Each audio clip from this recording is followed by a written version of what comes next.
Hola! Okay, today we're going to start talking about the two past tenses, or los dos tiempos pasados. So, what do we want to know about them? Okay, there are two past tenses in Spanish. They're the preterite and the imperfect. These two past tenses both tell what happened in the past, but they have very different uses. So, let's talk about those different uses. The preterite is a tense that I like to think of as the boom past tense. So that means first, a use is for completed actions. So it's an action that's over, it's done, it's finished. So an example of that is, ayer yo fui al supermercado. Yesterday, I went to the supermarket. We're just emphasizing the fact that it's over, it's done.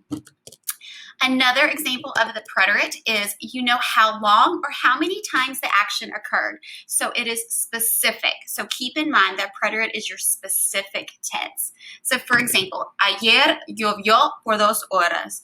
Yesterday it rained for 2 hours. So we know exactly how long that action occurred.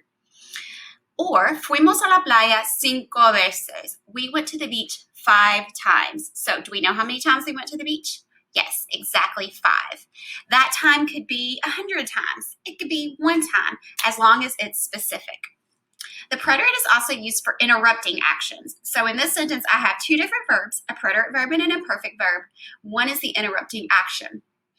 Hablábamos cuando mi madre me llamó. We were talking, imperfect, when my mom called. Boom, interrupted action. So the action that interrupted is the preterite. Another example of when we use the preterite is when you know when the action took place. So for example, el miércoles empezamos las clases. On Wednesday, we started class.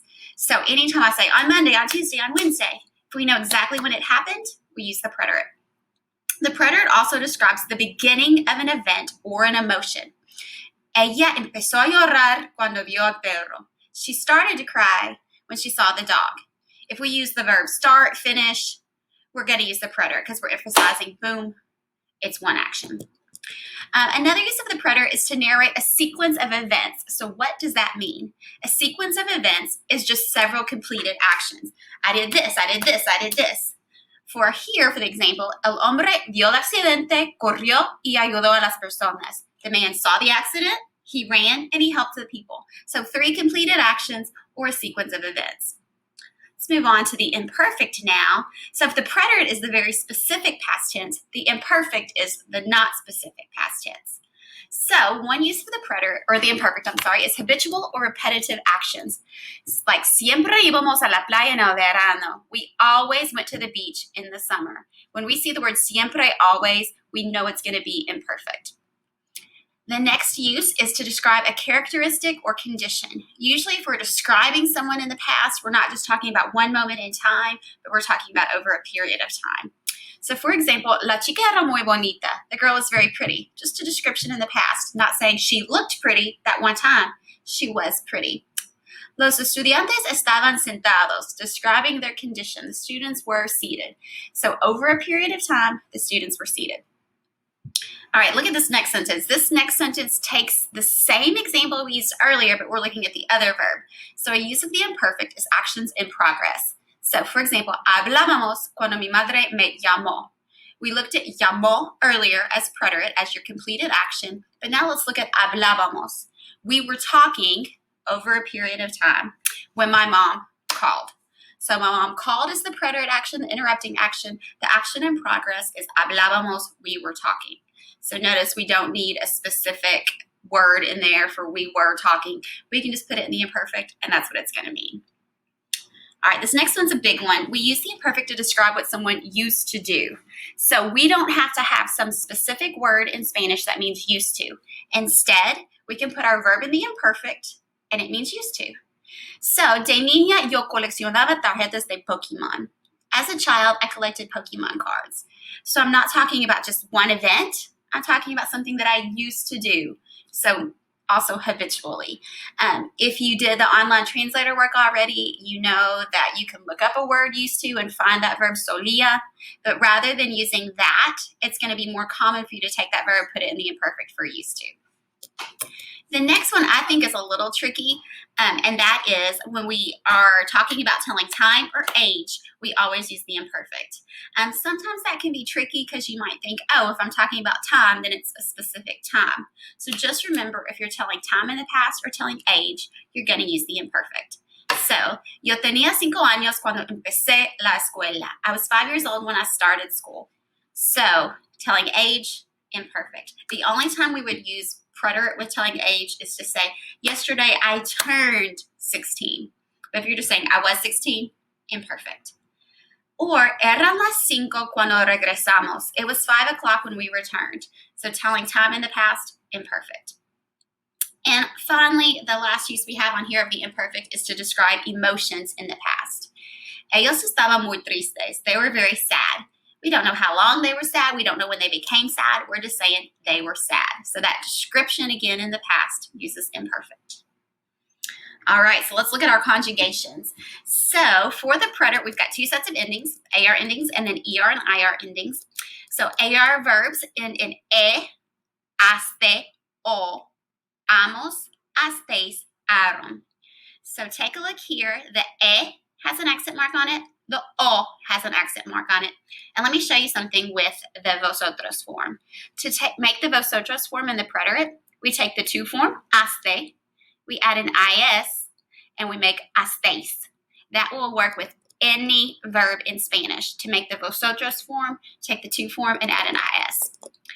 ER and IR verb endings, e, it's an accent mark on the I, iste, yo, accent on the o, imos, isteis, yeron. So again, the I has an accent, the O has an accent, and to make the vosotros form, we take the to form and we stick an IS on the end. Easy. So start memorizing those endings if you don't know those already. You should have learned them in Spanish too, but if you don't know those already, work on memorizing those. All right, next, imperfect endings. Imperfect only has 2 sets of endings, also AR verbs, and then ER and IR share the same endings. For AR verbs, our endings are aba, abas, aba, abamos, check out that accent, abamos, abais, aban. ER and IR verbs, notice every single one of these has an accent on that A. So we have ia, ias, ia, iamos, iais, ian. So these are all the endings for regular verbs. We'll start working on irregular verbs pretty soon. The preterite has so many irregular verbs, but the imperfect only has 3. And you should have learned those last year, ir, ser, and ver. All right, trigger words. So trigger words are important for us to know because when we see those words, when we use those words, we know what tense we're going to use with them. So remember that preterite is that specific tense. I'm really bothered. I can't see that. The preterite is a very specific tense. So our trigger words for the preterite are going to be specific.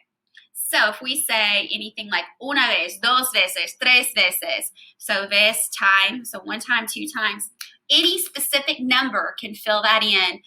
If we're saying 1 time, 2 times, 1,000 times, as long as it's a specific number, then we're going to use the preterite. If we say a specific time, like ayer, yesterday, anteayer, the day before yesterday, la semana pasada, last week, if we're telling specifically when something happened, that's preterite. Also, if we're telling a specific day of the week with el lunes, el martes, el miércoles, on Monday, on Tuesday, on Wednesday, so that el goes in there for on Monday. We don't have to say en, just el lunes, el martes. Or if we're using the word por una hora, por un minuto, por un año, por un mes, por 3 años. If we're saying for and a number and then amount of time, we're going to use the preterite. For any specific amount of time, as long as we have 1 day, 2 days, 100 days, then that's going to be preterite. So if the preterite trigger words are all specific, then that means the imperfect trigger words are all going to be more general, right? So imperfect trigger words. So some of our imperfect trigger words are muchas veces. So muchas veces, many times. Is that specific? No, many times. How many times is that? We don't know. Another imperfect trigger word is siempre. Anytime we see the word siempre, or on the other hand, nunca, never, always or never, those are not specific, so we're going to use the imperfect. Next one, if anything starts with todo el or todo dos, Todo el tiempo, todos los días, todos los meses. All the time, every day, every month. That's not specific. Todos los años, todos los minutos. That's not specific. Every whatever, then it's imperfect. And look at this. This is really similar to one we saw in the preterite. Can you see what's different here? Remember with the preterite, it said el lunes, el martes. Here, we have los lunes, los martes, etc. So that los is going to make it on Mondays, on Tuesdays, etc. instead of on Monday. So keep that in mind. El lunes, preterite. Los lunes, imperfect. All right, let's practice. All right, so I want you to take a second, pause this, grab a piece of paper, go to a Google Doc, and I want you to practice conjugating all three of these verbs in both tenses. So hablar, comer, vivir in the preterite and in the imperfect. So pause, and then when you come back, we'll check those. So hablar in the preterite, we would have hablé, accent on the E, hablaste, habló, accent on the O, hablamos, hablasteis, hablaron. Comer, we would have comí, C-O-M-I with an accent on the I, comiste, comió, accent on the O, comimos, comisteis, comieron. And then vivir in the preterite, viví, accent on the I, viviste, vivió, accent on the O, vivimos, vivisteis, vivieron. Imperfect, a little bit easier. Hablar in the imperfect, we have hablaba, hablabas, hablaba, hablábamos, accent on that A, H-A-B-L-A, B-A-M-O-S, hablabais, hablaban. Comer and vivir will have an accent on all forms on that first I. So comía, comías, comía, comíamos, comíais, comían, accent on the I on all of those. Vivir, vivía, vivías, vivía, vivíamos, vivíais, vivían, accent on the I on all of those. All right, we're going to use those verbs that you just wrote down to go on to these examples. So let's see if we can write those in Spanish. Take a minute, pause on this slide, and see if you can write those words or those sentences in Spanish. So on each one of those, we'll have two sentences with hablar, two with comer, two with vivir, one preterite, and one imperfect. So pause, write those down, and then we'll check. All right, let's see how we did. So yesterday we talked for 2 hours. Ayer hablamos por 2 horas. So hablamos here, we use the preterite. Can you tell why? For 2 hours. We know exactly how long it was. But the second sentence, siempre hablábamos mucho. We always talked a lot. So always, we know that's a trigger word for the imperfect. So make sure you have that accent mark on that A. I will be checking for accent marks. Ellos comieron en el restaurante el jueves. They ate in the restaurant on Thursday. So that is preterite because we have el jueves. So specifically one time. The second one, ellos comían en el restaurante los jueves. Los jueves on Thursdays, so not specific, so we've got imperfect. All right, and our last one with comer, yo viví en México por un año. I lived in Mexico for 1 year. So, easy one. Why is that preterite? For 1 year. We know exactly how long. But our second example is very general. I used to live in Mexico. Okay, how long? We don't know. So, yo vivía en México, imperfect because it's very general. We don't know how long. All right, so how'd you do? Hopefully you did great. I don't expect that preterite and imperfect to be super easy for you right now. If it seems pretty easy right now, great. If not, no worries. We're going to work on this for a long time. We'll even break those down into separate tenses that we can work on separately. So don't panic if you don't feel perfect with those right now. So watch this again. Look at the preterite and imperfect quick reference guide notes that I've got on Canvas for you, and use that information and go ahead over to Canvas and take the quiz on preterite and imperfect. Good job.